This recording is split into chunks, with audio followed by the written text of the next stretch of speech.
Welcome to Unapologetically Sensitive, where you can learn, relate, laugh, and maybe even live a bolder, brighter life. I'm your host, Patricia Young. This is a weekly podcast where we explore the strengths we have because of our sensitivity and some of the challenges it poses as well. The information in this podcast is not a substitute for help from a licensed mental health professional. Hey there. To the creatives, healers, sensitives, and deep thinkers, welcome. How are you? Today, Jen and I are talking about, if you listen to episode 125, I talk about something that happened and I got really upset and I reached out to Jen in the moment and we talk about it, what it was like for her to have me reach out to her when I was really feeling just very sad. Is it overwhelming? Because I think often people are afraid to reach out to people because they're afraid they're going to overwhelm other people. In this episode, Jen and I talk about some of our vulnerabilities and how we show up for each other, some of the boundaries that we have with each other. I'm hoping that you will really enjoy it. And my intention is I want people to have a chance to see, what does it look like when you have intimacy in a relationship and how does that work? I think that's all I'm going to say. Oh, the other thing is, if you listen to episode 125, I have a really exciting, for me it's exciting, update about that. And I was going to add an addendum to that episode and I just didn't. So at the end of this talk with Jen, I talk about how things have really shifted. And you've heard me talk about my struggles over the last 3 months with this new kayak and all the fears and the anxiety. And I had some major shifts and I'm just really pleased. And the message is, if you stick with what you're struggling with, it doesn't always stay a struggle. And there is a really great payoff at the end. So anyways, now on to the show.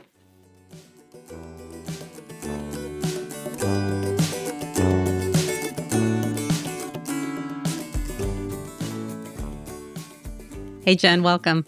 Hi, Patricia. Thanks so much for having me. You are welcome. I'm glad to have you here today. What I want to talk about today is, in episode 125, I talked about the day that I finished writing my book and I was on a Zoom call with some of the people from my writing group. And I was really excited about having finished and we were talking about how to celebrate. And two of the people said, why don't you go out to eat in a restaurant? In 2022, it's COVID. It's pretty COVID-y out there and I'm not eating inside at restaurants right now. And I said, that's not going to work. And then both people said, oh, we've been traveling and we've been eating in restaurants. And one of the people said, well, what if you just got it, meaning COVID? It caught me off guard. And in the moment, I said, well, we don't know enough about long COVID with this new strain that's out. I'm not even going to tell you what it is because by the time, you hear this, we could have more strains. But anyways, just wasn't really an option. And I got off the call and then I got really upset. And what came up for me is I'm a weirdo. I must be too conservative. Everybody else is out there living their own life. And I'm just too frightened and too conservative. And I started to cry and I really kind of started to unravel at this time that really should have been a great celebration that I finished my book. I finished writing it. So I reached out to Jen, I think probably by text and said, are you free and can you talk? Which felt risky to me. You and I use an app called Marco Polo. So if I'm upset, I can leave you a video, but if you respond in a way that's not a way that works for me, by the time you hear my video and you respond, it doesn't really matter. But in the moment, for me, it feels vulnerable. And I know that one of the things that I said to you is, if you have different feelings about COVID, can you not share that with me? Because I thought, if I tell you what happened and then you try and tell me that it's safe to go to a restaurant, I was just going to come unglued. Mm-hmm. So I think the listeners often feel like when they go through stuff, it's just too much and they really can't reach out to anybody because it's just too much. They're too much. Their feelings are too much. It's too intense or other people can't respond. And so what was it like to be on the receiving end of that? Did it feel like too much? Was it too overwhelming? What was your experience? Because I really want people to know that they can have relationships where they can show up authentically and vulnerably and people can be there without getting overwhelmed. So I'd love to hear from you. Yeah, that's a great question. Thanks for asking it. In that particular moment on that day, and I think this would be true of probably any moment, any day, given our relationship, I was honored. I was, okay, here you go. This is, when you befriend someone, when you're a friend, and you agree in, maybe it's explicitly, but otherwise maybe it's just implied, that you are connected and, sharing aspects of life together. It feels like, I don't know, like a kid on a baseball team who gets to go up to bat or something. Like, okay, here we go. This is it. Showing up for each other. And particularly the way, like you were talking about Marco Polo, like we have a ground rule that, I forget which one of us came up with it, that, we're going to Marco Polo each other, but if something hot, if something hot comes up, if something pressing that needs more than just, I'll get back to you when I can, which is often the way polos are, that we text each other. I think that might have been my idea because I feel so passionate about that. It means a lot to me because it allows me to relax because, Patricia, my tropes really well. I have huge problems disappointing people, right? So that allows me to rest. Asking for what I need, right, allows me to kind of rest in the relationship. So, I got your text. It was a Sunday, right? I was watching a football game. It was okay for me to excuse myself and find a little bit of privacy. I also want to add that I think you and I are both very respectful of each other. And I know I encourage clients to do this, that when they are going to lean on somebody, this isn't not to feed into the whole, am I too much, am I not enough? Because we can talk about that because I had my own version of that earlier this week with you. Mm-hmm. It's not that, but what it is, it's this matter of respect. And you're not an object in my life that I can kind of throw my emotions at whenever I feel like it. So the respect is, hey, do you have a minute? Do you have some bandwidth? I could use a little help. And then I get to choose, right? That's consent. It's understanding that, if I couldn't right then, that it didn't mean that I didn't care, right? It's just separating the boundaries out from the meaning we attribute to the boundaries. I was very honored and I had the space and the bandwidth. And, it's almost like, to me, not to go like corny about it, but it feels like this is the sacred work of friendship. Absolutely. I was reflecting too that I think it's been about 3 years that we've been friends. Does that sound about right? I think so. So much has happened in the last couple of years. It's been 3 years. It feels like it's been 10 years, Patricia. But yeah, no, you're probably right. I think it's 3. Uh-huh. We have never met in person. I'm coming to San Diego. I'm in the middle of a snowstorm. And we've really taken this time to develop and grow our relationship.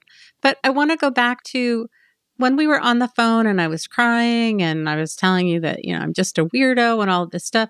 Did that feel overwhelming to you? Did my emotions feel too intense? Did it feel like I was being too much? No, it really didn't. And, if I could upload something to, the collective unconscious of humanity right now, I think it would be the information that it truly is safe, both for ourselves and for the people we love and are doing life with, to experience the full range of human emotions fully. That's what we're meant to do. And it's really okay. And so knowing that, right, when I'm with you and your emotions, I don't have to rescue you from them. And that impulse can be really strong. I watch it come up with my kids a lot, right? I just want them to be happy. I don't want them to experience the full range of human emotions fully, right? Even their happiness, honestly, when they're giddy and bouncing off the walls, that gets to be too much. Interesting. I just spent a week with Dick Schwartz and Gabor Mate. And Gabor did bring up that as a imperative developmentally for human beings.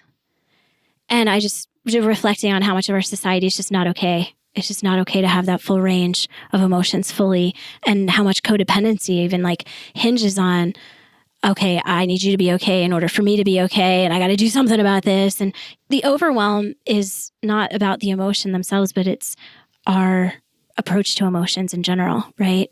Yeah, absolutely. And you need to have people that have done enough of their own work and have done enough work in the relationship to know that it's safe. And I think that what happens is, had you and I met years ago before I don't know about you, but before I'd done a lot of my healing, I probably would be having a hard time containing my emotions, and I probably would be hinging on you to say something to make me feel better.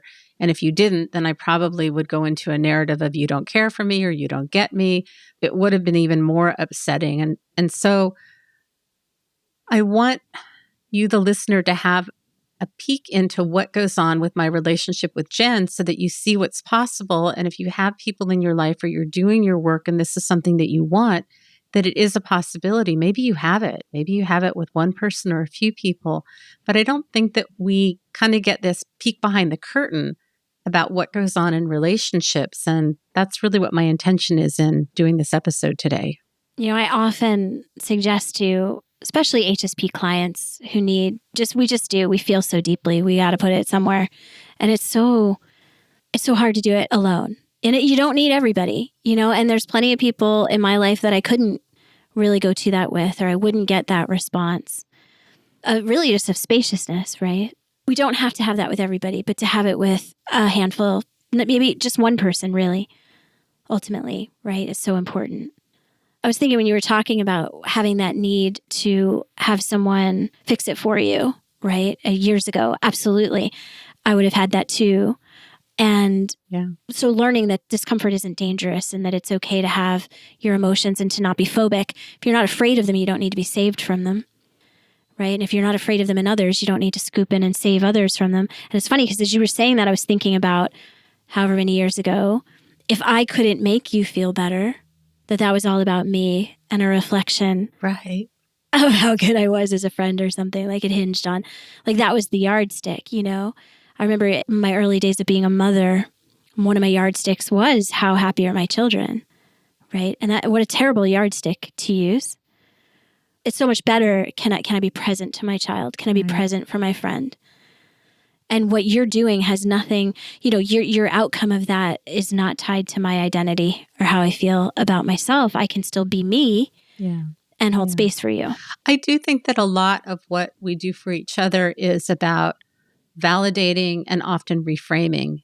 In this particular situation, I felt like there was something wrong with me, and you were able to reframe it of, gosh, isn't it too bad that these people that were in the group at this moment were not able to attune to the celebration that I finished my book and to focus on that. And we got derailed on this thing about COVID. And I know that as HSPs, deep feelers, deep thinkers, we all have wounding where we've been told that we're too much or we're too dramatic or whatever that is. And we internalize it. And we often have that lens when we have these interactions with people that are painful. We tend to think that it's about us, and can be really helpful to be able to reframe that, like, oh, this wasn't about me. And gosh, wasn't that sad that this happened? And I feel like that's something that I do for you a lot too, because you live this life that is so much busier and has so many more moving pieces to it. But because it's what you do, I don't think you always realize what a big deal it is. And from my perspective, it's like, holy moly, it's like you're spinning a million plates. And of course, things are feeling hard because you've got all of these different things that you're managing. But from your perspective, it's just every day, so you don't think about it. That has been so helpful a million times when you can stand back and reflect that to me and reframe that and be like, of course, you're feeling it. Of course, you're riding this big roller coaster. Hello, you are on a roller coaster. Yeah, so helpful. So that, if it's meta awareness, if it's the ability of, a trusted person right next to you to be able to hold a bigger picture while letting you have your feelings, right? So when we're blended with a part is how we say it, right? We don't have perspective. We're just feeling all of it, right? And thinking all that part's feelings and being in the narrative, right? That part buys. And so having someone that can both be there with you, not tell you you're wrong. So it's not a competition, right? Because it's just more like a matter of pulling back the lens and getting more of that big picture in. So, and the safety in that. So you're not trying to talk someone out of their feelings or sell them on the other person's perspective, right? How often well-meaningly we do that. It's more about just pulling out the picture, the frame a little bit. Yeah. And I know it's immensely helpful when you do it for me. Yeah. And it's easy. It's really easy. I mean, how is it for you when you're going through something and you reach out? Because I know you often will say like, if this is too much and you don't want to listen, or I'm being crabby. Those aren't your words. That's my word. That you preface it with, it feels like this thought of it might be too much for me. Well, isn't it telling that after 3 years of having this intimacy in this relationship that I still do it? Right? I think there's these human universals that unfortunately most of us point to there's something wrong with us when really it's just this is that part of the ride, right? This is I'm having a moment, I'm scared, or I'm overwhelmed. And because it's too much for me right now, because I'm flooded or blended, then surely it must be too much for everybody. It's like that little child, right, that covers their eyes and thinks nobody can see them. Mm-hmm. So it must be true for you. So yeah, I mean, this happens to me regularly. And what happens now, because we have this practice, and again, like if we can view it as a practice, friendship as a spiritual practice, mothering, right, parenting as a spiritual practice, and we let like life teach us. Now I say it to you regularly, almost every time, and now I chuckle, and I might even say, "I know you're going to tell me that it's okay," And yet I still have to live it. When I was overwhelmed, when was it? Was it Monday? It's Friday today. It was Monday, I think. And I was kind of losing it. I was having a big emotional upheaval. I call them tripwires. It's stuff that I've thought I've worked through, and then a new iteration of it comes because life is like that. Whew, it was hot. I was going through a lot. It was in a polo, I think. At the end of the polo, just having that vulnerability, right? That kind of vulnerability hangover almost. And what did I say? I was like saying things like, okay, let me know if you don't want me on the podcast anymore, because obviously I'm too much. I'm not worth it. Because I show that soft belly, right? That vulnerable position. And it's just a part of it. When I work with clients, I call that transparency. So we usually will talk about things about like how frequently maybe some emotion happens, or the intensity of it, the duration of it, and also the transparency of it, right? That how aware are you of that's what you're going through, and that this is actually, even while you're in it, a really normal human experience. Yeah. And I think that ability to know that this is temporary, it feels hard, it can separate it so that we're not so identified or blended with that part. Yeah. And from my perspective, I love when you reach out. I feel connected. I love hearing what's going on for you. I feel sad that you're in pain and that you're going through hard things. But for me, I feel really connected to you. And it's just something that's really beautiful. I think it's Brené Brown who says that that's where we connect. We don't connect in our perfection, right? We connect in our vulnerability.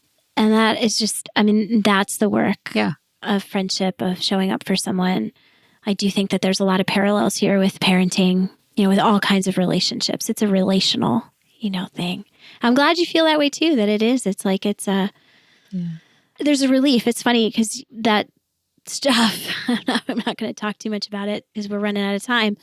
Although I'd be curious again with this, like really being open and being even open on something like a podcast, right? But when I told Christine, my girlfriend, about everything that I was going through, I felt a lot of shame. Like I really just wanted to hide.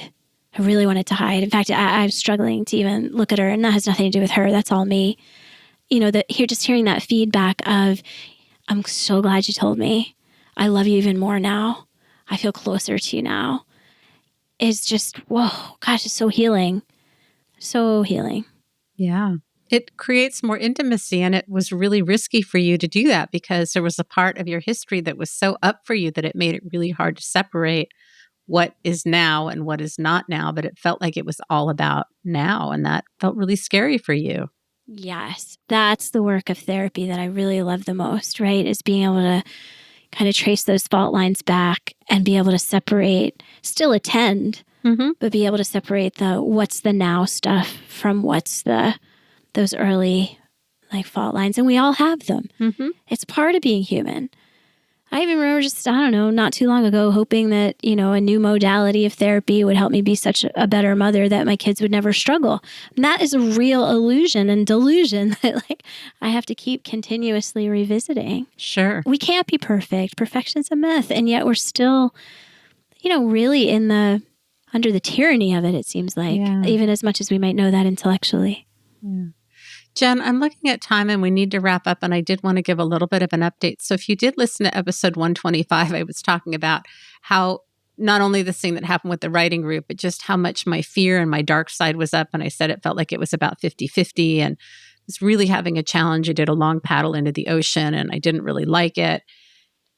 And I had a really interesting awareness the following day that this was my resistance. And resistance is just normal. Everybody has resistance. And it's almost like once I realized instead of, it doesn't matter what you call it, but I was looking at it as my dark side. It's just resistance. All of a sudden, something softened. And instead of this, like, oh, I have to get up and I have to go, but like, I know paddling is good for me. I know it'll make me feel better. It was kind of like, oh, I'm really glad that I live in San Diego and I can paddle and that I have somebody I can paddle with. That naming it as resistance and knowing that resistance was normal just softened everything for me.